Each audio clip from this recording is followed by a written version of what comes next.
Jean-Marie Briand a lui aussi d'autres réponses. Il dispense son savoir dans une école parisienne d'ostéopathie.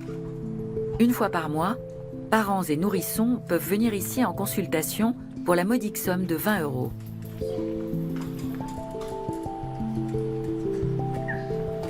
Alors très souvent, on nous dit qu'on nous parle de magie,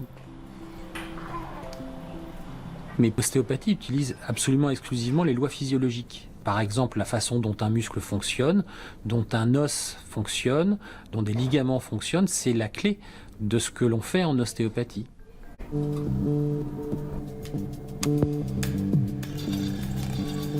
Aux États-Unis, la recherche a un temps d'avance. Sous la houlette du professeur Brian Degenhardt, l'équipe du laboratoire de l'université Andrew Taylor Still à Kirksville mène déjà des études qui prouvent l'efficacité des traitements ostéopathiques.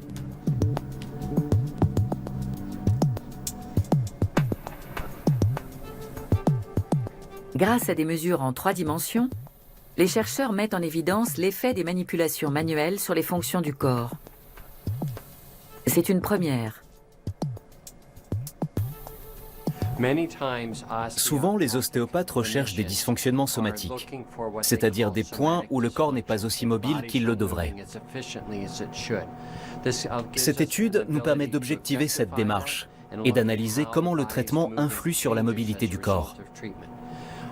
On visualise par exemple les déséquilibres dans la répartition du poids sur les pieds, qui sont fréquents, ou encore le mouvement des épaules et des hanches quand le patient marche.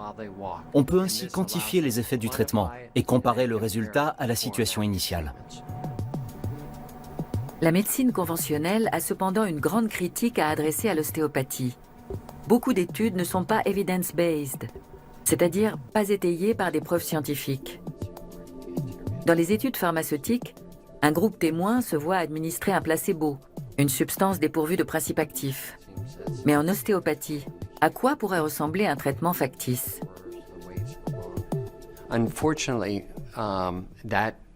Malheureusement, nous avons hérité d'un modèle d'étude qui vient de l'industrie pharmaceutique, dans lequel on peut tester en aveugle l'effet d'une intervention sur le patient. Or, c'est impossible quand on interagit directement avec les personnes. Mais ce qu'il faut savoir, c'est que l'evidence-based medicine, c'est un obstacle à la progression. C'est-à-dire que quand on se base... La recherche sur les fascias nous a remotivés. On peut maintenant objectiver par des données chiffrées certains phénomènes qu'on sentait auparavant sous nos mains et pour lesquels on avait déjà élaboré des modèles explicatifs. D'un point de vue scientifique, il n'est plus possible de nier qu'il se produit quelque chose au niveau de ces tissus. Malgré ces avancées importantes, les détracteurs de l'ostéopathie restent sceptiques. Ce type de résultat ne suffit pas. Il faudrait savoir si, à l'issue du traitement, le patient souffre moins, retourne plus rapidement au travail et récupère une meilleure mobilité. Il faut centrer les études là-dessus et ne pas se limiter à quelques cas isolés, mais interroger beaucoup de patients. Bien sûr, nous aimerions mener des études sur des cohortes plus importantes, mais tout dépend du financement de nos recherches. En médecine, la plupart des études bénéficient de financements extérieurs. Toutes ne sont pas commanditées par le secteur pharmaceutique, mais dans la plupart des cas, il y a des moyens privés derrière.